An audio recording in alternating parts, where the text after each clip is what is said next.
நிகழ்ச்சியின் அடுத்த நிகழ்வாக ஹீலர் பாஸ்கர் ஐயாவின் தினம் ஒரு சிந்தனை ஆடியோ மூலம் கேட்க இருக்கிறோம்.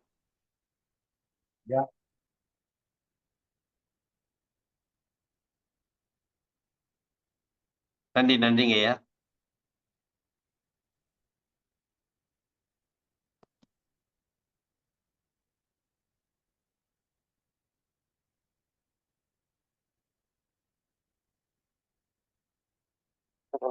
இனிய காலை வணக்கம். உப்புக்கும் உடல் ஆரோக்கியத்திற்கும் என்ன சம்பந்தம்னு பார்க்கலாம். எல்லாரும் சொல்றாங்க உப்பு தப்புன்னு. உப்பு இல்லாத பண்டம் குப்பையிலன்னு சொன்னாங்க நம்ம தாத்தா பாட்டி. உப்பு நல்லதுங்க, அதை ஒழுங்கா பயன்படுத்த தெரியல. சில பேர் அப்படிதான் உப்பு சேர்த்துக்கவே மாட்டாங்க. நல்லா இருக்க மாட்டீங்க, உடம்புக்கு உப்பு வேணுங்க. அதை பத்தி பார்க்கலாம். உப்புங்கிற சுவைக்கும் நீர் என்ற பஞ்சபூதத்துக்கும் சிறுநீரகம் என்ற முக்கியமான ஒரு உறுப்புக்கும் என்கின்ற உறுப்புக்கும் காது என்ற வெறுப்புக்கும் பயம் என்ற உணர்ச்சிக்கும் சம்பந்தம் இருக்குங்க.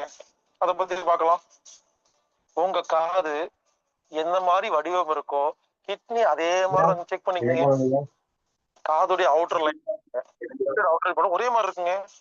கிட்னி காதுக்கு அவ்வளவு சம்பந்தம் இருக்கு. உப்பு என்ற சுவை நாக்குல பாருங்க, இந்த நாக்கு இருக்கு இல்லையா, அதுல புள்ளி புள்ளியா இருக்கு இல்லையா, அதுக்கு பேரு டேஸ்ட் பட்ஸ். சுவை மட்டும்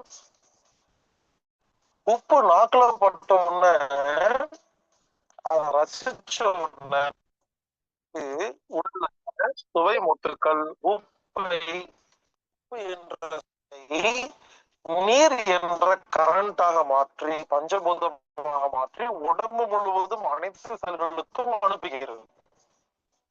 நீர் சம்பந்தப்பட்ட உறுப்பு என்ன தெரியுமா? சிறுநீரகம், கிட்னி, யூரினரி பிளேடர், மூத்திரப்பை, காது. இதுக்கான உணர்ச்சி பயம்.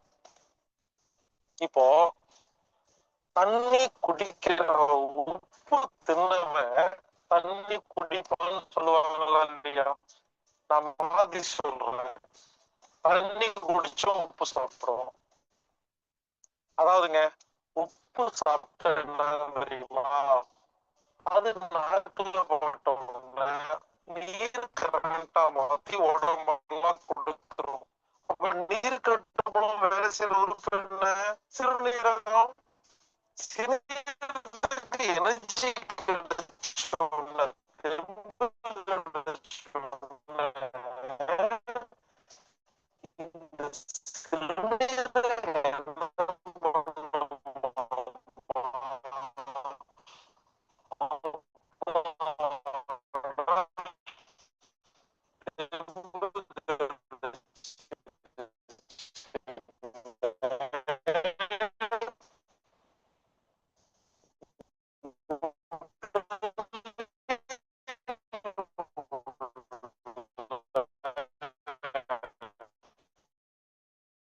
ரத்தத்தில் உள்ள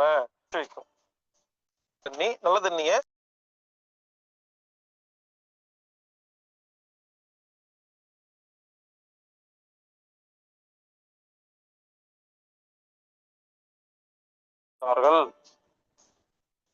உப்பு நல்லது, ஆனா அளவு இருக்கு. உங்க நாக்குக்கு எவ்வளவு உப்பு வேணுமோ கரெக்டா சாப்பிட்டு பாருங்களேன், உடம்பு ஆரோக்கியமா இருக்கும். மிகினும் குறையினும் நோய் செய்யும். குறைஞ்சாலும் நல்லதில்லை, அதிகமானும் நல்லதில்லை. அதே மாதிரி பயம் வந்தா போதுங்க.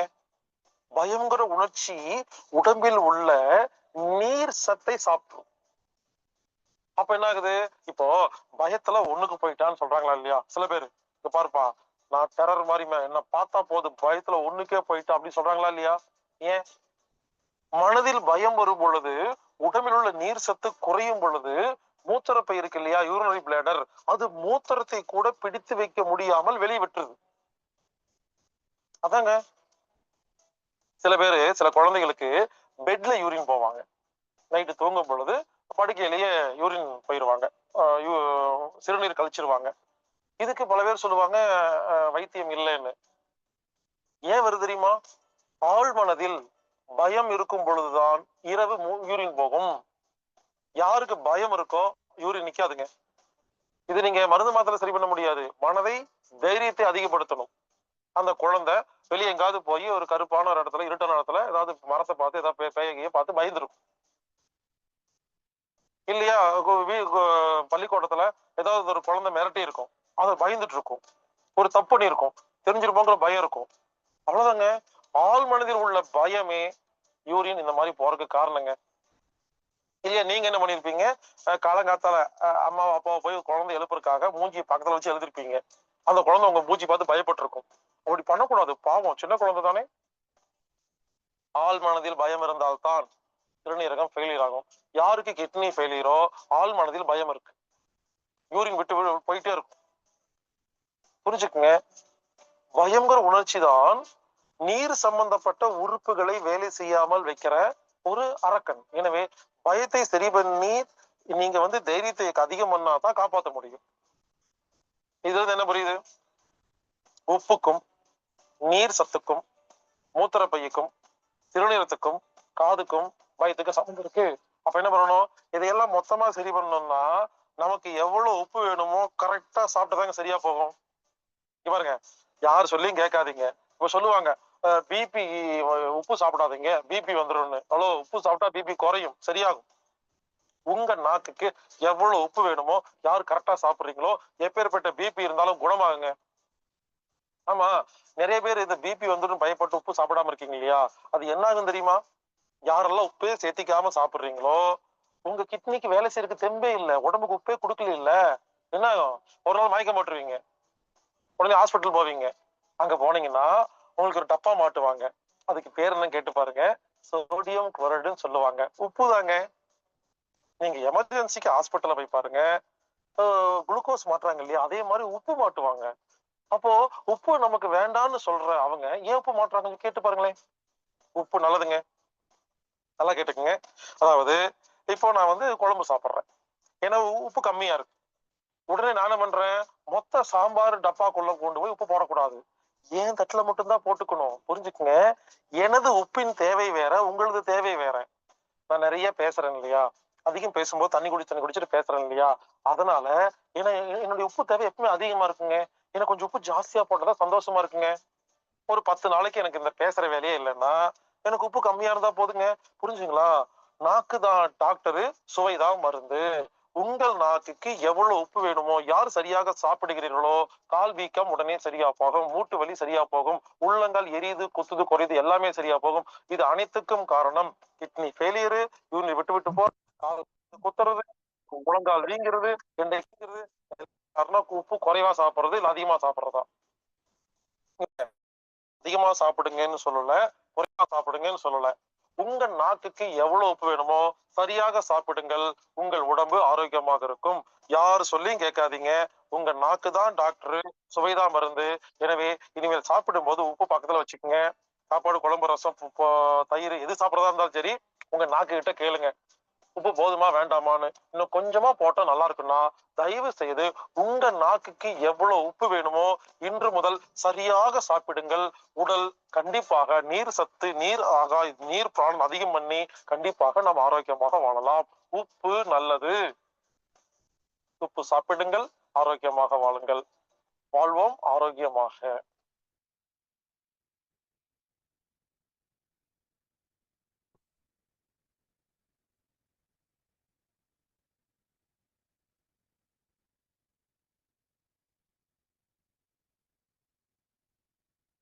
நன்றிங்க ஐயா. இன்றைய வேளையில் அற்புதமாக நமக்கு அந்த போய் பற்றி சிறப்பானது ஒரு தகவல், அனைவருக்கும் நல்ல ஒரு பயனுள்ள தகவலா இருந்துச்சு. சிறப்பான ஒரு தகவலை அளித்து இன்றைய நிகழ்வை சிறப்பித்துக் கொடுத்த ஹீலர் பாஸ்கர் ஐயா அவர்களுக்கு அனைவரின் சார்பாக நெஞ்சார்ந்த நன்றிகளையும் வாழ்த்துக்களையும் தெரிவித்துக் கொள்கிறோம். நன்றிங்க ஐயா. அடுத்து பாத்தீங்கன்னா இன்னைக்கு நம்ம தொடர்ந்து இந்த அக்குபஞ்சர் வகுப்புல சிறப்பா நம்ம கொடுத்துட்டு இருக்காங்க இலக்கியவாணன் ஐயா அவர்கள். அதுல அந்த 10 கோட்பாடுகளை பற்றி 2 வாரங்களாக சிறப்பா எடுத்துட்டு இருக்காங்க. நமக்கு முக்கியத்துவம் வாய்ந்த அந்த 10 கோட்பாடுகளை பற்றியான தொடர்ச்சி இன்றைக்கு நமக்கு அளிக்க இருக்கிறாங்க. இன்றைய வேளையில் நமக்கு அந்த அக்குபஞ்சரை பொறுத்து 10 கோட்பாடுகள் விளக்கம் அளிக்க இலக்கியவாணன் ஐயா அவர்களை அன்புடன் அழைக்கின்றோம்.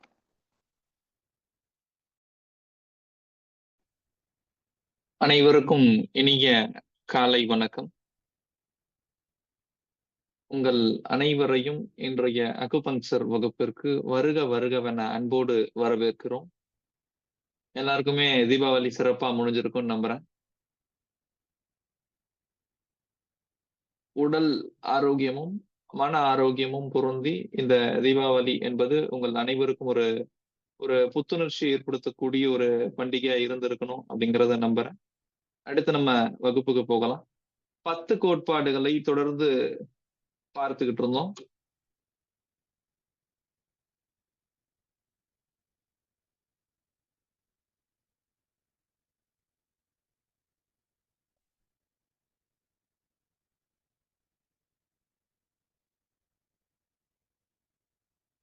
பத்து கோட்பாட்டில் சென்ற வகுப்புல வெளி உறுப்பு, நிறம், சுவை, உணர்ச்சி இது மாதிரி பார்த்திருந்தோம்.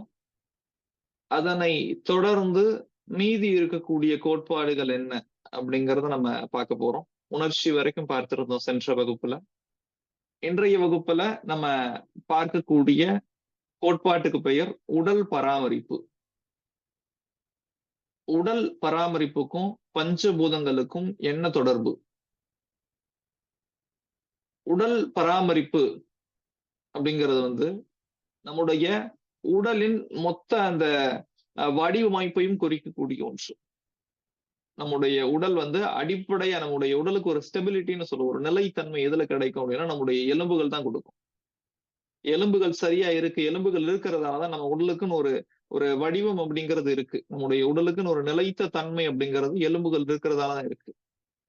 அப்போ எலும்பு இருக்கு, அந்த எலும்பின் மேல எது மூடி இருக்கிறது அப்படின்னு பார்த்தா தசைகள் மூடி இருக்கிறது. அந்த எலும்பின் மேல் தசை போர்த்தப்பட்டிருக்கிறது. அந்த தசைக்கு எது உதவியா இருக்கும் அப்படின்னா, நம்முடைய உடல்ல ஒரே ஒரு தசை இல்ல, பல தசைகள் இருக்கிறது. தசை அப்படின்னு சொல்லலாம், இல்ல சதைன்னு சொல்லலாம், ஆங்கிலத்துல மசில்னு சொல்லுவோம். இந்த ஒரு தசையையும் இன்னொரு தசையையும் இணைக்கக்கூடிய வேலையை எது செய்யும் அப்படின்னா நார் அப்படின்னு. 2 பூவை கட்டுறோம், இல்ல 2 பொருளை நம்ம இணைக்கணும் அப்படின்னா ஒரு கயிறு வச்சு கட்டுறோம் இல்லைங்களா, ஒரு நார் வச்சு கட்டுறோம். அதே மாதிரி தசைகளை இணைக்கக்கூடிய ஒரு கயிற்றுக்கு பெயர் தசை நார் என்று பெயர். சரி, எலும்பு இருக்கு, அந்த எலும்பில் தசை மூடி இருக்கிறது. அந்த தசைகளை இணைக்கக்கூடிய வேலையை தசை நார் செய்கிறது. அந்த தசை நாருக்கு ஆற்றல் வேண்டும் அப்படின்னா அதுக்கு சரியான ரத்த ஓட்டம் கிடைக்கணும் இல்லையா? ரத்த ஓட்டம் வேண்டும் என்றால் அந்த இடத்திலே ரத்த குழாய்கள் இருக்க வேண்டும், ரத்த நாளங்கள் இருக்க வேண்டும். அப்போ ரத்த நாளங்கள் இருக்கிறது, ஒரு உடல் உருவாயிடுச்சு. இந்த உறுப்புகளை எல்லாம் மூடுவதற்கு ஒரு பகுதி வேண்டும் இல்லையா? அதுக்கு பெயர் தான் தோல். தோல் இருக்கிறது. அந்த தோலுக்கு மேல முடி என்கிற ஒரு பகுதி இருக்கிறது. மீண்டும் சொல்கிறேன், நம்முடைய கை இருக்கு அப்படின்னா இந்த கைக்கு உள்ள இந்த கையை நம்ம அறுத்து பார்த்தோம்னா உள்ள என்ன இருக்கும் அப்படின்னா எலும்பு தான் இருக்கும். அடிப்படையா இந்த கை இந்த வடிவத்துல இருக்கணும், அதாவது இப்படி மடக்க முடியாது. இந்த கையை இந்த இடத்துல மடக்கணும், மடக்க முடியாது. அப்போ இதுக்கு எது உதவி செய்யுது அப்படின்னா எலும்பு தான். எலும்பு திடமா இருந்தாதான் இந்த உடலினுடைய அமைப்பியல் அப்படிங்கிறது சரியா இருக்கும். அப்போ எலும்பு இருக்கு, அந்த எலும்புக்கு மேல எது இருக்கு அப்படின்னா தசைகள் இருக்கிறது. அந்த எலும்பை சுத்தி தசைகள் இருக்கிறது. இந்த கை பகுதியில பார்த்தோம் அப்படின்னா கிட்டத்தட்ட ஒரு 4-5 தசை இருக்கும். இந்த பக்கம் ஒரு தசை இருக்கும், இந்த பக்கம் ஒரு தசை இருக்கும், முன்பக்கம் சில தசைகள் இருக்கும், பின்பக்கம் சில தசைகள் இருக்கும். அப்போ இந்த தசைகளை ஒன்றாக இணைத்து ஒன்றோடு ஒன்று கட்டக்கூடிய வேலையை தசை நார் செய்கிறது. இந்த தசை நாருக்கு ஆற்றல் கிடைக்கணும் அப்படின்னா ரத்த நாளங்கள் இந்த இடத்துல பயணிக்கணும். நம்ம இந்த இடத்துல ஒரு லேசா அறுத்தோம் அப்படின்னா இங்க இருந்து ரத்தம் வருது இல்லைங்களா? காரணம் என்ன அப்படின்னா இங்க இருக்கக்கூடிய தசைகளுக்கும் எலும்புகளுக்கும் நம்ம ரத்த ஓட்டம் போய்கொண்டு இருக்கிறது. ரத்த ஓட்டம் சரியா இருந்தாதான் அந்த உறுப்பு ஆரோக்கியமா இருக்க முடியும். கொஞ்ச நேரம் இந்த கையில ஒரு பகுதியை இங்க கட்டிட்டோம்னு வச்சுக்கோமே, ஒரு கயிறு போட்டு டைட்டா இந்த இடத்துல கட்டிட்டோம். இந்த இடத்துல கட்டிட்டோம் அப்படின்னா இதுக்கு அடுத்து இருக்கக்கூடிய பகுதி இந்த விரல்களுக்கு ஒழுங்கா ரத்த ஓட்டம் போகாது. ரத்த ஓட்டம் போகலைன்னா என்ன ஆகும்? இங்க இருக்கக்கூடிய தசைகள் பாதிக்கப்படும், எலும்பு பாதிக்கப்படும். அப்போ ஒவ்வொரு உறுப்புக்குமே ரத்த ஓட்டம் அப்படிங்கிறது முக்கியம். எலும்புகளுக்கும் தசைகளுக்கும் தசை நார்களுக்கும் ரத்த ஓட்டம் சரியாக கிடைக்கிறது. தசை நார்களுக்கு மேல தோல் இருக்கிறது. உள்ள எலும்பு இருக்கு, சதை இருக்கிறது, தசை நார் இருக்கிறது, ரத்த ஓட்டம் பாய்கிறது. இது எல்லாத்தையும் எது மூடுது அப்படின்னா தோல் அப்படிங்கிற உறுப்பு மூடி வைத்திருக்கிறது. இந்த தோலுக்கு மேல என்ன இருக்கு அப்படின்னா முடி இருக்கிறது. கையில முடி, உடல் முழுக்க முடி இருக்கும். தலை பகுதியில முடி இருக்கும். அப்போ முடி, ரோமங்கள் இருக்கிறது. அப்போ இந்த ஒவ்வொன்றுமே ஒவ்வொரு பஞ்சபூதம் சார்ந்தது. நம்ம முதல்ல எலும்புகள் சொல்லியிருந்தோம் இல்லையா? உடல்ல எலும்புதான் இருக்குன்னு சொல்லியிருந்தோம் இல்லையா? அந்த எலும்பு அப்படிங்கிறது நீர் அப்படிங்கிற பஞ்சபூதம் சார்ந்தது. எலும்பு சம்பந்தப்பட்ட பிரச்சனை ஏற்படுகிறது அப்படின்னா நீர் என்கிற பஞ்சபூதத்துக்கு சிகிச்சை கொடுக்கணும். எலும்பு சார்ந்த பிரச்சனைக்கு நீர் அப்படிங்கிற பஞ்சபூதத்துக்கு சிகிச்சை கொடுக்கணும். எலும்புகளை பராமரிக்கக்கூடிய வேலையை நீர் என்கிற பஞ்சபூதம் செய்கிறது. இந்த எலும்புக்கு மேல, இந்த எலும்பை சுற்றி என்ன இருக்கு அப்படின்னு பார்த்தா மசில்ஸ், அதாவது தசைகள் இருக்குன்னு பார்த்திருந்தோம் இல்லைங்களா? இந்த தசைகளை எந்த பஞ்சபூதம் கண்காணிக்கிறது, இந்த தசைகளை எந்த பஞ்சபூதம் பராமரிக்கிறது என்று பார்த்தால் நிலம் அப்படிங்கிற பஞ்சபூதம் தசைகளை பராமரிக்கிறது. நம்முடைய உடல்ல தசை பிடிப்பு ஏற்படும். தசை பிடிப்பு, சுளுக்கு, இது மாதிரியான விஷயங்களுக்கு எல்லாமே நம்ம நிலம் அப்படிங்கிற பஞ்சபூதத்துக்கு சிகிச்சை கொடுக்கணும். எலும்புன்னு வந்தா நீர், தசைகள்னு வந்தா நிலம்.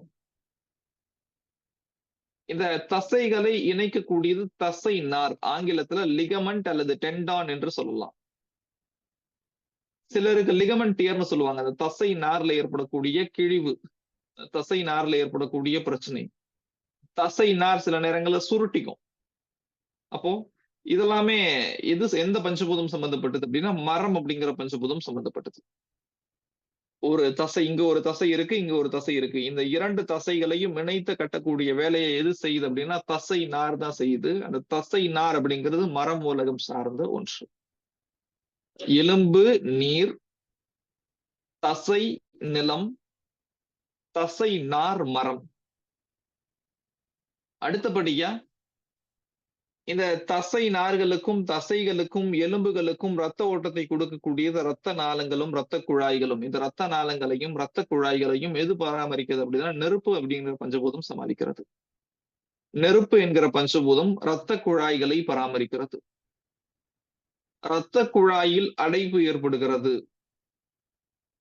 அப்படின்னா நெருப்பு பாதிக்கப்பட்டிருக்குன்னு நம்ம புரிஞ்சுக்கணும். அடுத்ததா இந்த எல்லா உறுப்புகளையும் மூடி இருக்கக்கூடியது தோல். இந்த தோல் அப்படிங்கிற பகுதியை எந்த பஞ்சபூதம் பராமரிக்கிறதுன்னு பார்த்தா காற்று அப்படிங்கிற பஞ்சபூதம் இந்த தோல் பகுதியை பராமரிக்கிறது. காற்று என்கிற பஞ்சபூதம் இந்த தோல் பகுதியை பராமரிக்கிறது.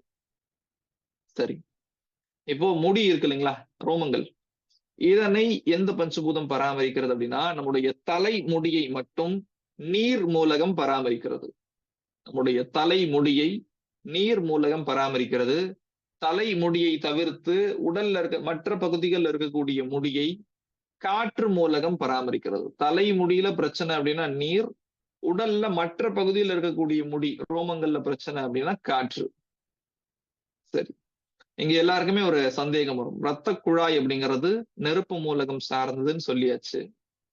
இப்போ ஒரு நபருக்கு ரத்த குழாயில பிரச்சனை இருக்கு, அக்குபங்சர்ல எப்படி கண்டுபிடிக்கிறது? வழக்கமா கேட்கக்கூடிய கேள்வி. அக்குபங்சர்ல ஒரு நபருக்கு ரத்த குழாய், உடலுக்குள்ள ரத்த குழாய் இருக்கிறது, அந்த ரத்த குழாயில அடைப்பு ஏற்படுகிறது. அந்த அடைப்பு ஏற்பட்டிருக்கு அப்படிங்கிறது அக்குபங்சர்ல எப்படி கண்டுபிடிக்கிறது? நம்ம ஒரு ஆங்கில மருத்துவமனைக்கு போனா ஒரு ஸ்கேன் பாக்குறோம், ஒரு மருத்துவ பரிசோதனை செய்யறோம், செய்யும் போது நமக்கு தெரிஞ்சிருது. அக்குபங்சர்ல எப்படி கண்டுபிடிக்கிறது? இங்க நம்ம புரிஞ்சுக்கணும், அக்குபங்சர்ல இந்த 10 கோட்பாட்டை வைத்து பார்க்கும்போது, இந்த 10 கோட்பாட்டுல குறிப்பா இந்த கோட்பாடு நம்ம உடல்ல எந்த பகுதியை பார்க்க முடியாதோ அந்த பகுதியை பற்றி நமக்கு சொல்றாங்க. நம்முடைய உடல்ல எந்த பகுதி மறைவா இருக்கோ அந்த பகுதியை பத்தி கொடுத்திருக்கிறாங்க. உதாரணமா ரத்த குழாய்களை பற்றி கொடுத்திருக்கிறோம். இந்த ரத்த குழாய்களை நம்மால பார்க்க முடியாது. ஆனாலும் கூட இந்த ரத்த குழாயில் ஒரு பிரச்சனை அப்படின்னா நெருப்பு மூலகம் சார்ந்த மற்ற தொந்தரவுகள் நம்முடைய உடல்ல இருக்கும். நாக்குல பிரச்சனை ஏற்படலாம், இல்ல சிவப்பு நிறத்துல நம்முடைய தொந்தரவுகள் தெரியலாம். அப்போ மற்ற கோட்பாடுகள் நம்முடைய உடல்ல தெரியும், மற்ற கோட்பாடுகள் சார்ந்த சிம்டம்ஸ், அறிகுறிகள் நம்முடைய உடல்ல தெரிஞ்சா நம்முடைய உடல்ல நெருப்பு மூலகம் பாதிக்கப்பட்டிருக்குங்கிறத நம்ம புரிஞ்சுக்கிட்டு நெருப்பு மூலகத்தை சரி செய்து விட்டாலே நம்முடைய உடல்ல ரத்த குழாய் பாதிக்கப்பட்டிருக்கலாம், பாதிக்கப்படாமல் கூட இருக்கலாம். ஆனா பாதிக்கப்பட்டிருந்தாலும் அது சரியாயிடும். அப்போ நம்முடைய வேலை அப்படிங்கிறது ஒரு குறிப்பிட்ட உறுப்பை சரி செய்வதே கிடையாது, நம்முடைய உடலை சரி செய்வது. இயற்கை மருத்துவத்துல அழகா ஒரு கோட்பாடு சொல்லுவாங்க. 10 கோட்பாடு எப்படி நமக்கு அக்குபங்க்சர்ல இருக்கும், அதே மாதிரி இயற்கை மருத்துவத்துக்குன்னு ஒரு 10 கோட்பாடு இருக்கும். அதுல சொல்லுவாங்க, இயற்கை மருத்துவம் என்பது ஒரு தனி மனிதனின் தனி நோய்க்கான சிகிச்சை கிடையாது, ஒரு முழு மனிதனுக்கான சிகிச்சைன்னு சொல்லுவாங்க. தனியா ஒரே ஒரு உறுப்புக்கான சிகிச்சை இயற்கை மருத்துவத்துல இருக்கவே இருக்காது. ஒரு முழு மனிதனுக்கான சிகிச்சை தான். சளி இருக்கு அப்படின்னா அந்த சளிக்கு மட்டும் சிகிச்சை இருக்காது. உச்சந்தலையிலிருந்து உள்ளங்கால் வரை இருக்கக்கூடிய மொத்த உடலுக்குமான சிகிச்சை தான் இருக்கும். இந்த மொத்த உடல்ல ஏதோ ஒரு பிரச்சனை ஏற்பட்டிருக்கு, இந்த மொத்த உடல்ல ஏதோ ஒரு பஞ்சபூதம் பாதிக்கப்பட்டிருக்கு, அந்த பஞ்சபூதம் பாதிக்கப்பட்டதன் விளைவாக சளி என்ற ஒன்று வந்திருக்கு. இப்போ நம்ம சளியை மட்டும் சரி செஞ்சுட்டோம் அப்படின்னா சளி சரியாயிடும். அது வேற ஏதோ ஒரு பிரச்சனையா மாறி வரும். கை வலியா வரலாம், கால் வலியா வரலாம். ஆனா உடலை முழுமையாக சரி செய்யும் போது இந்த சளியும் சரியாகும், அதே சமயம் அந்த பிரச்சனை வர்றதுக்கு என்ன காரணமோ அந்த காரணமும் சரியாகும். அப்போ நம்ம இங்க செய்யக்கூடிய வேலை என்ன அப்படின்னா பஞ்சபூதங்களை சமநிலைப்படுத்துறோம். இந்த பஞ்சபூதங்களை சமநிலைப்படுத்தி விட்டால் நமக்கு 10 தொந்தரவு இருக்கும், ஆனா காரணம் ஒண்ணுதான். அந்த ஒரு காரணத்தை சரி செய்து விட்டால் அந்த 10 தொந்தரவு சரியாகும். அப்போ நமக்கு எந்த பஞ்சபூதம் பாதிக்கப்பட்டிருக்கோ அந்த பஞ்சபூதத்துக்கு சரியா சிகிச்சை கொடுக்கும் போது நம்முடைய உடல் தொந்தரவு படிப்படியாக குணமாகும். சரி, இந்த பராமரிப்பு அப்படிங்கிற கோட்பாடு, உடல் பராமரிப்பு சார்ந்த கோட்பாட்டை நம்ம ஒரு முறை ஸ்லைட்ல பார்த்துடலாம்.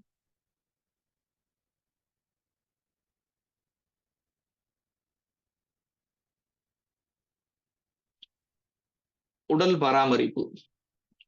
நெருப்பு மூலகம் எதை பராமரிக்கிறதுன்னு பார்க்கும்போது இரத்த குழாய்களை பராமரிக்கிறது. நில மூலகம் தசைகளை பராமரிக்கிறது.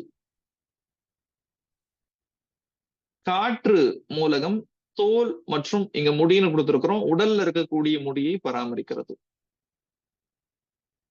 நீர் மூலகம் எலும்புகளையும் தலைமுடியையும், இங்க தலைமுடி இடம்பெறல, எலும்புகளையும் தலைமுடியையும் பராமரிக்கிறது.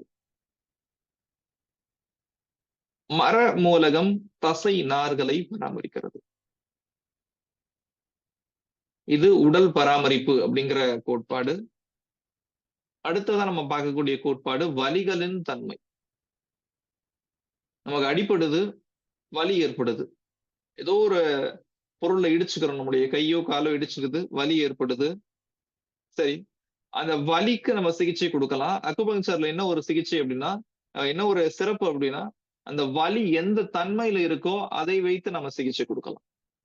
குத்துற மாதிரி வலிக்குதா, விண்ணு விண்ணுன்னு வலிக்குதா, இல்ல லேசா தான் வலிக்குதா, ரொம்ப அதிகமா தாங்க முடியாத வலியா இருக்கா, அப்போ அந்த வலியினுடைய தன்மையை வைத்து ஒவ்வொரு பஞ்சபூதம் எந்த பஞ்சபூதம் பாதிக்கப்பட்டிருக்கு அப்படிங்கிறத புரிஞ்சுக்கிட்டு அதன் அடிப்படையில் நம்மால் சிகிச்சை கொடுக்க முடியும். சரி, எப்படி இருந்தா சிகிச்சை கொடுக்கறது? நெருப்பு மூலகம் சார்ந்த வலி எப்படி இருக்கும் அப்படின்னா விண்ணென தெறிக்கும் வலிகளாக இருக்கும். நெருப்பு மூலகம் தொடர்புடைய வலிகள் விண்ணென தெறிக்கும் வலியா இருக்கும். தலைவலி ஏற்படும் போது விண்ணு விண்ணுன்னு குத்துற மாதிரியே வலிக்குதுன்னு சொல்லுவாங்க. ஒரு சிலருக்கு தலைவலி வரும்போது குத்துற மாதிரியே வலிக்குதுன்னுவாங்க. விண்ணென தெறிக்கும் வலினா ஒண்ணும் கிடையாது, குத்துவது போன்ற வலி இருக்கும், குத்துற மாதிரியே இருக்கும். வலி இருக்கக்கூடிய பகுதியில ஊசி வச்சு குத்திக்கிட்டே இருக்க மாதிரி இருக்கும். அப்போ விண்ணென தெறிக்கும் வலி நமக்கு ஏற்படுது அப்படின்னா நெருப்பு மூலகம் பாதிக்கப்பட்டிருக்கு அப்படிங்கிறத நம்ம புரிஞ்சுக்கணும். நில மூலகம் சார்ந்த வலிகள் எப்படி இருக்கும் அப்படின்னா லேசா தான் இருக்கும், மிதமான வலி. மிதமான வலிகள் ஏற்படுகிறது அப்படின்னா நில மூலகம் பாதிக்கப்பட்டிருக்கிறது அப்படிங்கறத நம்ம புரிஞ்சுக்கணும். காற்று மூலகம் சார்ந்த வலி எப்படி இருக்கும் அப்படின்னா இடம் விட்டு இடம் நகரக்கூடிய வலியாக இருக்கும். நம்ம ஏற்கனவே காற்று அப்படிங்கிற பஞ்சபூதத்தின் தன்மையை சொல்லும் போது சொல்லியிருந்தோம், காற்று அப்படிங்கிறது ஒரு இடத்துல நிலையா நிக்காது, இடம் விட்டு இடம் நகரக்கூடிய தன்மையை கொண்டது காற்று. பொதுவாவே நம்ம சுவாசிக்கக்கூடிய காற்று உள்ள போது வெளியே வருது, ஒரு இடத்துல நிக்காது. இடம் விட்டு இடம் நகரக்கூடிய தன்மையை கொண்டது காற்று. அதே மாதிரி காற்று மூலகம் சம்பந்தப்பட்ட வலி எப்படி இருக்கும் அப்படின்னா இடம் விட்டு இடம் நகர்ந்துகிட்டே இருக்கும். கையில கொஞ்ச நேரம் வலி இருக்கும், தோள்பட்டையில கொஞ்ச நேரம் வலி இருக்கும், கால்ல கொஞ்ச நேரம் வலி இருக்கும். இந்த மாதிரி ஒரு பகுதியில இருந்து இன்னொரு பகுதிக்கு வலி மாறிக்கிட்டே இருக்கும் ஒண்ணு. அப்படி இல்லை அப்படின்னா ஒரே இடத்துல கூட வலிச்சுக்கிட்டே இருக்காது, விட்டு விட்டு வலிக்கும். காலையில கொஞ்ச நேரம் தோள்பட்ட வலி இருக்கும், மதியம் கொஞ்ச நேரம் இருக்கும், அடுத்த 2 மணி நேரத்துக்கு அப்புறம் கொஞ்ச நேரம் இருக்கும்.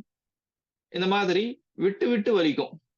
இடம் விட்டு இடம் நகரும் வலிகளும் விட்டு விட்டு ஏற்படக்கூடிய வலிகளும் காற்று மூலகம் சார்ந்தது. நீர் மூலகம் சார்ந்த வலிகள் எப்படி இருக்கும் அப்படின்னா தீவிரமான வலியா இருக்கும், பொறுக்கவே முடியாது, கடுமையான வலிகள் இருக்கும். அப்போ நீர் மூலகம் சார்ந்த வலி இருக்கக்கூடிய நபர்களால பொறுக்க முடியாது அந்த வலி. அப்ப நம்ம புரிஞ்சுக்கணும் அவங்களுடைய உடல்ல நீர் மூலகம் பாதிக்கப்பட்டிருக்கு அப்படிங்கறது. மர மூலகம் சார்ந்த வலிகள் எப்படி இருக்கும் அப்படின்னா எரிச்சல் ஊட்டக்கூடிய வலியா இருக்கும். எரிச்சல் ஏற்படுகிறது அப்படின்னா மர மூலகம் பாதிக்கப்பட்டிருக்கிறது அப்படிங்கறத நம்ம புரிஞ்சுக்கணும். இப்போ இந்த வலிகளின் தன்மை எல்லாருக்குமே தெளிவா புரிஞ்சிருக்கும்னு நம்புறேன். சரி, இப்போ இந்த ஒரு நபர் நம்ம கிட்ட ஒரு வலியோட வராங்க, அவங்களுடைய உடல்ல எந்த பஞ்சபூதம் பாதிக்கப்பட்டிருக்கு அப்படிங்கறத நம்ம சரியா புரிஞ்சுக்கிறது எப்படி?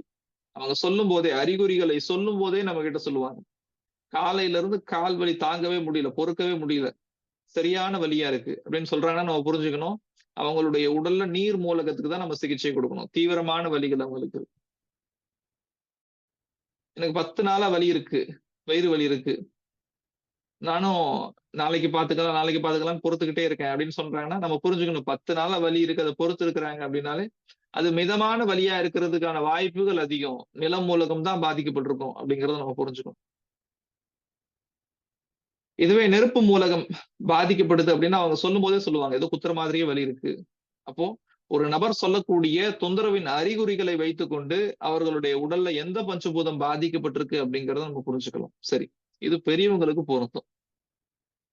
குழந்தைகள் இருக்கு, வலியால அழறாங்க, அவங்களுக்கு ஏற்படக்கூடிய வலி எந்த மாதிரி இருக்குன்னே அவங்களால சொல்ல முடியாது. லேசா வலிக்குதா, அதிகமா வலிக்குதான்னு கூட சொல்லிடலாம். தீவிரமான இது எரிச்சலான வலியா, விண்ணென தெரிக்கும் வலியா, இந்த மாதிரிலாம் சொல்ல முடியாது குழந்தைகளால. அப்போ அவர்களுக்கு வலி ஏற்படுகிறது, அதை நம்ம எப்படி புரிஞ்சுக்கிறது அப்படின்னா இங்கதான் நம்ம ஒண்ணு புரிஞ்சுக்கணும். பொதுவாக ஒரு மனிதருக்கு வலி என்று ஒன்று ஏற்படுகிறது அப்படின்னா வலி அப்படிங்கிறது மர மூலகம் சார்ந்தது. பொதுவாவே வலி அப்படிங்கிறது மர மூலகம் சார்ந்தது. அந்த வலியை நம்ம இன்னும் நுட்பமா கவனிக்கிறோம். அந்த வலி எப்படி இருக்கு அப்படிங்கறத இன்னும் நுட்பமா கவனிக்கிறோம் அப்படின்னா அதுக்கு இப்ப சொன்ன கோட்பாட்டை புரிஞ்சுக்கலாம். நெருப்பு மூலகம்னா விண்ணென தெரிக்கும் வலியா இருக்கும், நிலம் மூலகம்னா மிதமான வலியா இருக்கும், காற்று மூலகம்னா இடம் விட்டு இடம் நகரும் வலியா இருக்கும், நீர் மூலகம்னா தீவிரமான வலியா இருக்கும், மரம் மூலகம்னா எரிச்சலான வலியா இருக்கும். பொதுவா மரம் தான் வலி அப்படின்னா அதை இன்னும் கொஞ்சம் நுட்பமா பார்த்தோம் அப்படின்னா ஒவ்வொரு வலிக்குமே ஒவ்வொரு மாதிரியான வலிக்கும் ஒவ்வொரு பஞ்சபூதத்தை நம்ம குறிக்கலாம்.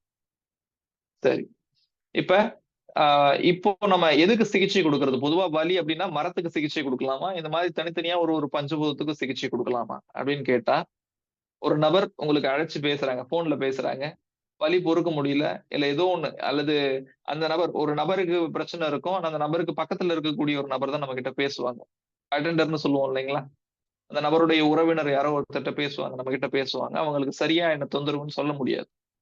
இப்போ சொல்ல முடியாத சூழ்நிலையில நம்ம பொதுவா வலி அப்படிங்கிறது மர மூலகம் சார்ந்ததுதான், மரத்துக்கு சிகிச்சை கொடுத்தா போதுமானது. குழந்தைகளுக்கு வலி ஏற்படுகிறது அப்படின்னா அவங்களுக்கு எது மாதிரி இருக்குன்னு சொல்ல தெரியாது, அப்போ மரத்துக்கு சிகிச்சை கொடுத்தால் போதுமானது. ஆனா நம்ம சிகிச்சை கொடுக்க முடியுது, நம்ம அவங்க கிட்ட சரியா என்ன பிரச்சனைங்கிறத கேட்டு வாங்கி அதுக்கான சிகிச்சை நம்மளால கொடுக்க முடியுது அப்படிங்கிற பட்சத்துல நுட்பமாக எது மாதிரி அந்த வலி இருக்கோ அது மாதிரி சிகிச்சை கொடுக்கறதா சிறப்பு. சரி, இதுக்கு ஒரு சில எடுத்துக்காட்டுகளை நம்ம பார்க்கலாம். ஒரு சில கேள்விகள் நான் கேட்கிறேன், தெரியக்கூடிய நண்பர்கள் நீங்க இங்க சாட் பாக்ஸ்ல உங்களுடைய கருத்துக்களை நீங்க பதிவு செய்யலாம். இப்போ ஒரு நபருக்கு தோல் பகுதியில கடுமையான எரிச்சல் ஏற்படுகிறது, அவர்களுடைய உடல்ல எந்த 2 பஞ்சபூதங்கள் பாதிக்கப்பட்டிருக்கலாம்? நம்ம சென்ற வகுப்புல சொல்லியிருந்தோம், எந்த ஒரு பாதிப்புனாலுமே 2 பஞ்சபூதங்கள் பாதிக்கப்பட்டால்தான், ஒரு பஞ்சபூதமும் இன்னொரு பஞ்சபூதமும் பாதிக்கப்பட்டால்தான் ஏற்படக்கூடியது. இப்போ ஒரு நபருக்கு தோல்ல எரிச்சல் ஏற்படுகிறது, தோல் அப்படிங்கிறது எந்த பஞ்சபூதம் சம்பந்தப்பட்டது? தோல் அப்படிங்கிறது காற்று. எரிச்சல் அப்படிங்கிற உணர்வு, அதாவது எரிச்சல் அப்படிங்கிற வலி எந்த பஞ்சபூதம் சம்பந்தப்பட்டது? மரம். அப்போ காற்றும் மரமும் பாதிக்கப்பட்டதன் விளைவாக அந்த நபருக்கு தோல்ல எரிச்சல் ஏற்பட்டிருக்கு. தோலில் குத்துவது போன்ற வலி அதே நபருக்கு ஏற்படுது, தோலில் குத்துவது போன்ற வலி ஏற்படுகிறது. அப்போ எந்த பஞ்சபூதம் பாதிக்கப்பட்டதா நம்ம புரிஞ்சுக்கலாம். தோல் அப்படிங்கிறது காற்று நமக்கு தெரியும், குத்துவது போன்ற வலி, விண்ணென தெரிக்கும் வலி, இதெல்லாமே எந்த பஞ்சபூதம் சம்பந்தப்பட்டது? நெருப்பு. அப்போ காற்று பிளஸ் நெருப்பு இந்த 2 பஞ்சபூதங்களும் பாதிக்கப்பட்டால் இது ஏற்படுது. கண் எரிச்சலா இருக்கு, கண்ணு எரிச்சலா இருக்கு. அப்ப எந்த 2 பஞ்சபூதங்கள் பாதிக்கப்படலாம்? கண் அப்படிங்கிறது எந்த பஞ்சபூதம்? கண்கள் மரம். எரிச்சல் அப்படிங்கிறது எந்த பஞ்சபூதம்? மரம். அப்போ மரம் பிளஸ் மரம், மரத்தையும் இணைக்கக்கூடிய ஒரு அக்குபஞ்சர் புள்ளிக்கு இந்த இடத்துல நம்ம சிகிச்சை கொடுக்கணும். கண்ணு வலிக்குது, கடுமையா வலிக்குது, பொறுக்க முடியல, கண்ணு தாங்க முடியாத அளவுக்கு வலி ஏற்படுகிறது. அப்போ எந்த 2 பஞ்சபூதங்கள் பாதிக்கப்பட்டிருக்கு? கண்கள் அப்படிங்கிறது மரம் நமக்கு தெரியும். கடுமையான வலி, பொறுக்க முடியாத வலி, எந்த பஞ்சபூதம்? நீர். அப்போ மரமும் நீரும் இந்த இடத்திலே பாதிக்கப்பட்டிருக்கு. காது பகுதியில லேசான வலி, காதுல லேசான வலி. காது அப்படிங்கிறது எந்த பஞ்சபூதம்?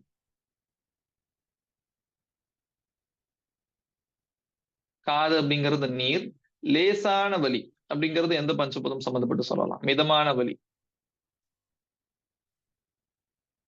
நிலம். அப்போ நீரையும் நிலத்தையும் இணைக்கக்கூடிய புள்ளிக்கு நம்ம சிகிச்சை கொடுக்கும்போது இதனை நம்மால் சரி செய்ய முடியும். சரி, இந்த கோட்பாடுகள் எல்லாருக்கும் தெளிவா புரிஞ்சிருக்கும் நம்புறேன். அடுத்த கோட்பாட்டுக்கு போலாம்.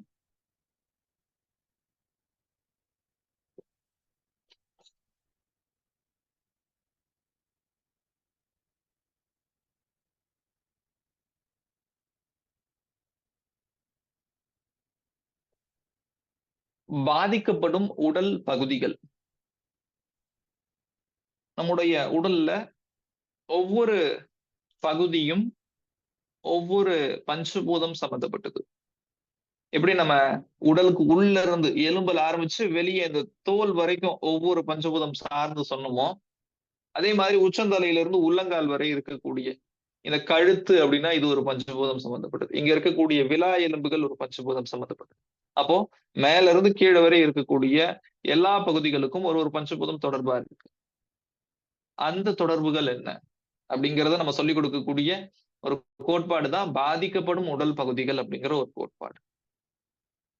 இதுல என்ன சொல்றாங்க அப்படின்னா, முதல்ல நெருப்பு மூலகம் அப்படிங்கிற பஞ்சபூதம் தோன்றுகிறது. இந்த நெருப்பு மூலகம் சார்ந்த பாதிக்கப்படும் உடல் பகுதிகளாக என்னென்ன இருக்கு அப்படின்னு பார்த்தோம் அப்படின்னா, அதை வாய்ப்பு இருக்கக்கூடிய நபர்கள் குறிச்சுக்கலாம். இத அதிகமா இருக்கும், அதனால மறக்க வாய்ப்பு இருக்கு. நெருப்பு மூலகம் சார்ந்த பாதிக்கப்படும் உடல் பகுதிகள் என்னென்ன அப்படின்னா, இங்க பாத்துக்கோங்க, நம்முடைய முழங்கை மூட்டு. முழங்கை மூட்டு நெருப்பு மூலகம் சார்ந்தது. இந்த முழங்கை மூட்டுக்கு அடுத்து என்ன இருக்கு அப்படின்னா, அந்த மணிக்கட்டு இருக்கு. இந்த மணிக்கட்டும் நெருப்பு மூலகம் சார்ந்தது. முழங்கை மூட்டு, மணிக்கட்டு, கை விரல்கள், கை விரல் மூட்டுகள், இது எல்லாமே நெருப்பு மூலகம் சார்ந்தது. முழங்கை மூட்டு, மணிக்கட்டு, கை விரல் மூட்டுகள், இது நெருப்பு மூலகம் சார்ந்தது. அதோடு சேர்த்து நம்ம காலுக்கு வரோம். கால் பகுதியில கணுக்கால், எப்படி நம்முடைய கை விரல்களை இணைக்கக்கூடியது இந்த மணிக்கட்டோ அதே மாதிரி கணுக்கால். கணுக்கால் நெருப்பு மூலகம் சார்ந்தது. கால் விரல் மூட்டுகளும் நெருப்பு மூலகம் சார்ந்தது. முழங்கை, மணிக்கட்டு, கை விரல்கள், கணுக்கால், கால் விரல்கள், இது எல்லாமே நெருப்பு மூலகம் சார்ந்தது. இந்த பகுதியில் ஏதாவது தொந்தரவு வருது அப்படின்னா நெருப்பு மூலகம் பாதிக்கப்பட்டிருக்கு நம்ம புரிஞ்சுக்கலாம். முழங்கை வலி, முழங்கையில கடுமையான வலி, எந்த 2 பஞ்சபூதங்கள் பாதிக்கப்பட்டிருக்கு? முழங்கை அப்படிங்கிறது நெருப்பு மூலகம் சார்ந்தது. கடுமையான வலி அப்படிங்கிறது நீர் மூலகம் சார்ந்தது. அப்போ நெருப்பையும் நீரையும் இணைக்கக்கூடிய புள்ளிக்கு சிகிச்சை கொடுத்தா கடுமையான முழங்கை வலியை சரி செய்ய முடியும். முழங்கை, மணிக்கட்டு, கை விரல் மூட்டுகள், கணுக்கால், கால் விரல் மூட்டுகள், இது எல்லாமே நெருப்பு மூலகம் சார்ந்தது. அடுத்ததான் நிலம். நெருப்பை தொடர்ந்து நிலம் அப்படிங்கிற பஞ்சபூதம் வருது இல்லைங்களா? நிலம் அப்படிங்கிற பஞ்சபூதம் சார்ந்த பகுதிகள் எது அப்படின்னு பார்த்தா நம்முடைய இடுப்பு பகுதி. இடுப்பு பகுதி நில மூலகம் சார்ந்தது. பெண்களுக்கு அல்லது ஆண்களுக்கும் சரி, ஒரு வயதுக்கு மேல வரக்கூடிய இடுப்பு வலி அப்படிங்கிறது நில மூலகம் சார்ந்த குறைபாட்டால வரக்கூடியதுதான். அப்போ இடுப்பு அப்படிங்கிறது நில மூலகம் சார்ந்தது. அதோடு சேர்த்து நம்முடைய விலா பகுதி, விலா எலும்புகள்னு சொல்லுவோம். இந்த நெஞ்சு பகுதியில் இருக்கக்கூடிய இந்த குறிப்பா அந்த பக்கவாட்டுல இருக்கக்கூடிய எலும்புகள் எல்லாமே விலா எலும்புகள்னு சொல்லுவோம். இந்த விலா எலும்புகள் நிலமூலகம் சார்ந்தது. இடுப்பு, விலா எலும்பு இந்த இரண்டும் நிலமூலகம் சார்ந்தது. அடுத்ததாக நிலத்தை தொடர்ந்து தோன்றிய பஞ்சபூதம் காற்று. நம்முடைய தோல் பகுதின்னு சொல்லுவோம். தோல்னா ஸ்கின் கிடையாது, ஷோல்டர். தோல் பகுதின்னு சொல்லுவோம். இந்த தோல் அப்படிங்கிறது இந்த கிளாவிக்கல் அப்படிங்கிற ஒரு எலும்பு. இது வந்து தோல்னு சொல்லுவோம். இந்த தோலுக்கு பின்னாடி ஒரு பட்டை எலும்பு இருக்கும். இந்த பகுதிக்கு தோல் பட்டைன்னு சொல்லுவோம்.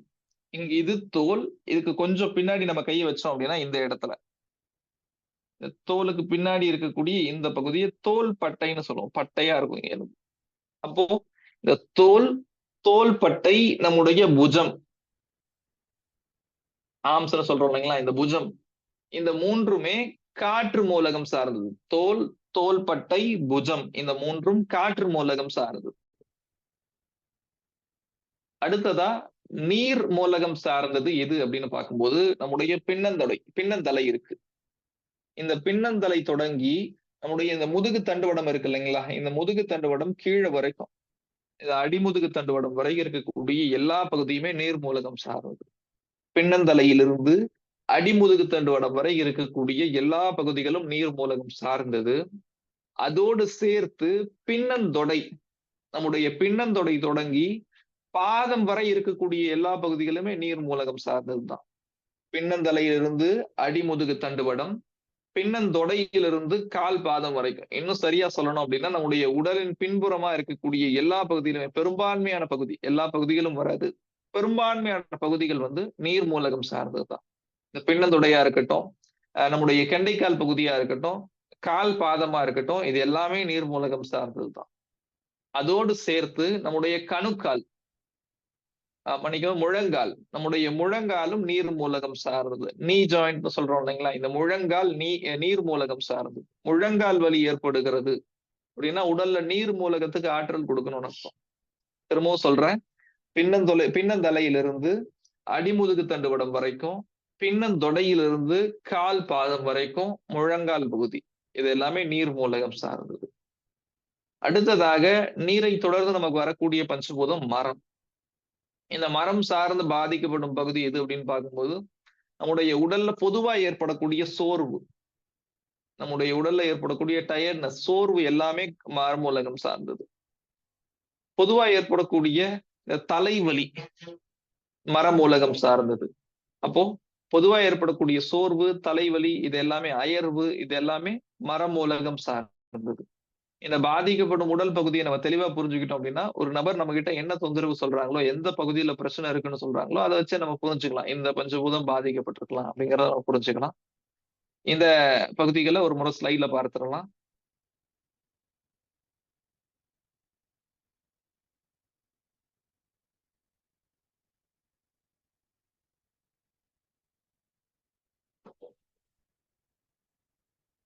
பாதிக்கப்படும் உடல் பகுதிகள். நெருப்பு மூலகம் சார்ந்த பகுதி வந்து முழங்கை மூட்டு, மணிக்கட்டு, கணுக்கால், கை விரல் மற்றும் கால் விரல் மூட்டுகளில் ஏற்படக்கூடிய வலிகள். நில மூலகம் சார்ந்தது இடுப்பு மற்றும் விலா பகுதி. காற்று மூலகம் சார்ந்தது தோல், தோள்பட்டை, புஜம். நீர் மூலகம் சார்ந்தது கழுத்து பிடரி முதல் அடிமுதுகு வரையிலான முதுகு தண்டுவட பாதிப்பு, பின்னந்தொடை வழியாக பாதம் வரையிலான வலிகள், முழங்கால் மூட்டு வலி, இது எல்லாமே நீர் மூலகம் சார்ந்தது. மர மூலகம் சார்ந்தது பார்த்தோம் அப்படின்னா இங்க கொடுத்திருக்காங்க பாருங்க, தசை நார். நம்ம போன கோட்பாட்டுல பார்த்திருந்தோம் மர மூலகம் சார்ந்த உடல் பராமரிப்பு வந்து தசை நார்னு பார்த்திருந்தோம். தசை நார்களில் ஏற்படக்கூடிய வலி, உடல் அசதி, கை கால் வலி, தலைவலி, இந்த மாதிரியான வலிகளுக்கு எல்லாமே மரமூலகத்துக்கு நம்ம சிகிச்சை கொடுக்கலாம். இப்போ இதுக்கு ஒரு சில எடுத்துக்காட்டுகளை நம்ம பார்த்திடலாம். விடை தெரிந்த நபர்கள் நீங்க சாட் பாக்ஸ்ல பதிவு செய்யலாம். என்ன அப்படின்னா ஒரு நபருக்கு தோள்பட்டையில கடுமையான வலி இருக்கு. அவருடைய உடல்ல எந்த 2 பஞ்சபூதங்கள் பாதிக்கப்பட்டிருக்கு? தோள்பட்டை அப்படிங்கிறது எந்த பஞ்சபூதம்? காற்று. கடுமையான வலி அப்படிங்கிறது எந்த பஞ்சபூதம்? நீர். காற்று பிளஸ் நீர். காற்றையும் நீரையும் இணைத்தால் சரி செஞ்சிடலாம். பாத எரிச்சல், சர்க்கரை நோய் இருக்கக்கூடிய நபர்களுக்கு அதிகமா இருக்கக்கூடியது பாத எரிச்சல். பாதம் அப்படிங்கிறது எந்த பஞ்சபூதம்? நீர். எரிச்சல் அப்படிங்கிறது எந்த பஞ்சபூதம்? மரம். அப்போ நீரையும் மரத்தையும் இணைக்கும் போது இதனை நம்மால் சரி செய்ய முடியும். இந்த எடுத்துக்காட்டுகள் எல்லாருக்குமே தெளிவா புரிஞ்சிருக்கும்னு நம்புறேன். இதுதான் இன்றைய வகுப்புக்கான பாடம். சிறப்பா வகுப்புகள் நடந்துகிட்டு இருக்கு. தொடர்ந்து நீங்க கலந்துக்கோங்க. இந்த 10 கோட்பாடுகளினுடைய தொடர்ச்சி வந்து இன்னும் அடுத்த வகுப்புல பார்ப்போம். அடுத்த வகுப்போட எனக்கு தெரிஞ்ச இந்த 10 கோட்பாடுகள் முடிஞ்சிடும். அதற்கு பிறகு நம்ம அக்குபங்சர் புள்ளிகள் சார்ந்து நம்ம பயணிக்க தொடங்கிடலாம். புள்ளிகளுக்கு சிகிச்சை கொடுக்கிறது எப்படி, புள்ளிகளை தூண்டுவது எப்படி அப்படிங்கிறத சார்ந்த விளக்கங்கள் நமக்கு அடுத்தடுத்த வகுப்புல வரும். அந்த புள்ளிகள் நமக்கு புள்ளிகளினுடைய லொகேஷன், அந்த புள்ளிகளினுடைய அமைவிடத்தை கண்டுபிடிக்கிறது எவ்வளவு முக்கியமோ அதனை விட முக்கியமானது அந்த புள்ளிகள் எப்படி பயன்படுத்தணும் அப்படிங்கறத தெரிஞ்சுக்கணும். அந்த புள்ளிகளை எப்படி பயன்படுத்தணும் அப்படிங்கறத தெரிஞ்சுக்கணும் அப்படின்னா இந்த கோட்பாடுகளில் நமக்கு தெளிவு இருக்கணும். அடிப்படை தத்துவங்களில் நமக்கு தெளிவு இருக்கணும். அடிப்படை தத்துவங்களில் தெளிவு இல்லை அப்படின்னா எப்படி புள்ளிகளை தூண்டுவது அப்படிங்கறத நம்மளால புரிஞ்சுக்க முடியாது. அப்போ இந்த விஷயங்கள் இதுவரைக்கும் சொன்ன பாடங்களை எல்லாருமே ஒரு முறை திருப்புதல் செய்யுங்க. முடிஞ்ச அளவுக்கு நோட்ஸ் எடுங்க. நம்ம சென்ற வார வகுப்புல இந்த வகுப்புக்கான பிடிஎஃப், இந்த வகுப்புல நம்ம என்ன நடத்த போறோமோ இந்த வகுப்பினுடைய இறுதி வரை நடத்தக்கூடிய எல்லா நோட்ஸ் உடைய பிடிஎஃப்பும் நம்ம அனுப்பிச்சு வச்சிருக்கோம். நீங்க அதை பிரிண்ட் அவுட் எடுத்து வச்சுக்கோங்க. அதை நீங்க எடுத்து வச்சுக்கிட்டீங்க அப்படின்னா நீங்க நோட்ஸ் எடுக்கணும், கையில நோட்ஸ் எடுக்கிறீங்க, அந்த பிரிண்ட் அவுட் எடுத்து வச்சுக்கிறீங்க. எடுத்துக்கிட்டீங்க அப்படின்னா அந்த ரெண்டையும் ஒப்பிட்டு பார்க்கும்போது உங்களுக்கு இன்னும் தெளிவான புரிதல் ஏற்படும். இப்போ தொடர்ந்து அக்குபங்சரை நம்ம கத்துக்கணும். நம்ம வாழ்வியலோடு ஒன்றி இந்த அக்குபங்சரை பார்க்கும்போது நமக்கு அது தனியான ஒரு பாடமாவே தெரியாது. அவ்வளவு எளிமையா இருக்கும். அதனால தொடர்ந்து கத்துக்கோங்க. வகுப்பில் கலந்து கொண்ட அனைவருக்கும் நன்றி. இந்த வகுப்பை ஏற்பாடு செய்து கொண்டிருக்கக்கூடிய குணபாலன் ஐயா அவர்களுக்கும் மற்ற நிர்வாகிகளுக்கும் காலை சக்கரத்திற்கும் ரோட்டரி சங்கத்திற்கும் என்னுடைய நெஞ்சம் நிறைந்த நன்றியை தெரிவித்துக் கொள்கிறேன். நன்றி.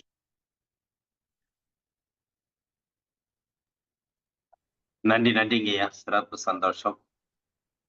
எல்லாருக்குமே நம்ம அக்குபஞ்சர் ஆரம்பிக்கக்குள்ள சொல்ல விஷயங்கள் என்னன்னாக்கா, நம்ம அக்குபஞ்சர் என்பது ஒரு வகுப்பு கிடையாது.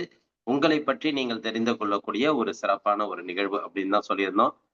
அது எல்லாருக்குமே இப்ப வர வர வந்து பாத்தீங்கன்னா எல்லாருக்குமே புரிதல் இருக்கும். அதாவது எப்படின்னாக்கா, உடல்ல பஞ்சபூதங்கள் இருக்கு. பஞ்சபூதங்கள்ல வந்து கிட்டத்தட்ட 12 உறுப்புகள் இருக்குது. 12 உறுப்புகளோட இயக்கம் தான் உடல் அப்படிங்கிறத இப்ப ஐயா வந்து வழிமுறை சொல்லக்குள்ள உங்களுக்கு எல்லாருக்குமே அந்த புரிதல் இருக்கும். அப்புறம் நோய் அப்படி என்பது என்னது இப்ப உங்களுக்கு எல்லாருக்குமே தெரியும். அது வந்து காற்றோடு போகக்கூடிய ஒரு செயல் அப்படிங்கிற மாரி. அதனால இன்னைக்கு வந்து நோயை பற்றி யாரும் கவலைப்பட வேண்டாம் அப்படிங்கிறது தான் ஐயாவோட கருத்துக்கள். இந்த அளவுக்கு நம்மளுடைய பஞ்சபூதங்களை நம்ம சரியா வச்சிருந்தோம் அப்படின்னாக்கா, உடல்ல வந்து எந்தவித பாதிப்புகளும் கிடையாது. அப்ப நம்ம நோயை பற்றி எதை பற்றியும் சிந்திக்க வேண்டிய எண்ணங்களும் கிடையாது. அப்படிங்கிறது தான் நம்ம அக்குபஞ்சரோட முதன்மையான வகுப்பு. அதுல வந்து தெளிவா நமக்கு ஒவ்வொரு வகுப்பும் சொல்லிட்டு இருக்காங்க. இந்த வகுப்புகளை நீங்க முழுமையா எடுத்துக்கிட்டாலே போதும். உங்களுக்கு உடலை பற்றி முழுமையாக தெரிந்து கொள்ளக்கூடிய பெரிய ஒரு வாய்ப்பு உங்களுக்கு கிடைச்சிருக்கு. கண்டிப்பாக தொடர்ந்து அனைத்து வகுப்புகளையும் அவங்க சொன்ன மாரி, நீங்க வந்து அப்பப்போ பார்க்கிறத விட்டுட்டு எந்த அளவுக்கு நீங்க நோட்ஸ் எடுத்துக்கிறீங்களோ, திரும்ப திரும்ப நீங்க அத ரிமைண்டர் பண்ண கொண்ட மட்டும் தான் உங்களுக்கு அது வந்து மைண்ட்ல ஏறுறதுக்கு உண்டான வாய்ப்புகள் இருக்கும். முழுசா நீங்க வந்து மன நிறைவோடு நீங்க அத செய்யலாம். அடுத்தது வந்து பாத்தீங்கன்னா, ஐயா வந்து அதுக்குண்டான பிடிஎஃப் நமக்கு அனுப்பியிருக்காங்க. அதுதான் பெரிய விஷயம். அதாவது நம்ம என்னன்னாக்கா, நமக்கு நாமே நம்ம வந்து எழுதிக்கிட்டு பார்க்கிறத விட, ஒரு ஆசிரியரோட அந்த வழிகாட்டுதல் இருந்ததுன்னா இன்னும் அருமையா இருக்கும். அப்படிங்கிறதுல வந்து பாத்தீங்கன்னா, நமக்கு இலக்கியவாணன் ஐயாவும் நமக்கு வந்து அதோட பிடிஎஃப் ஃபுல்லா குடுத்துருக்காங்க. அதையும் நீங்க திரும்ப பார்க்கக்குள்ள, நீங்க எழுதினதையும் வச்சு ஒரு கம்பேர் பண்ணக்குள்ள உங்களுக்கு அந்த புரிதல்கள் நெறைய வரும். அடுத்தடுத்த வகுப்புகள் இன்னும் மேம்படக்கூடிய வகுப்புகள். அதாவது எப்படின்னா, நீங்க வந்து இப்ப வந்து பஞ்சபூதத்துல என்னென்ன குறைபாடுகள், எதை பற்றி அப்படிங்கிற ஒரு சிந்திக்கிற ஒரு செயல தான் நம்ம இப்ப பார்த்திருக்கோம்.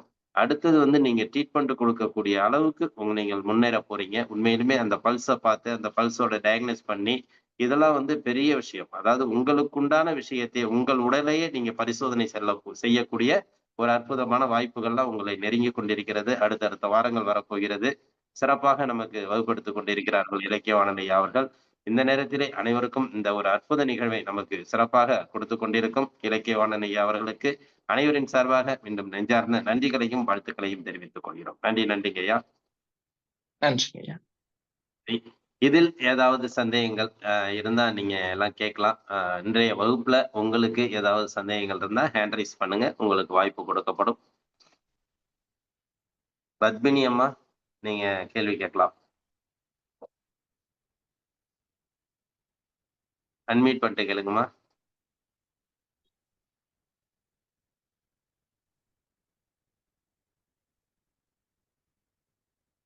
பத்மினி, அன்மியூட் பண்ணிட்டு கேளுங்க.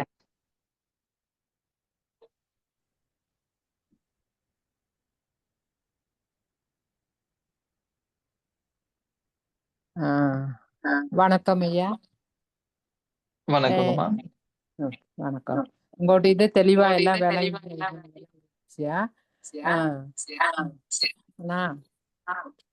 இந்த கை எனக்கு வந்து இந்த கை வந்து ரைட் சைடு வலி ரொம்ப இருந்துச்சுயா.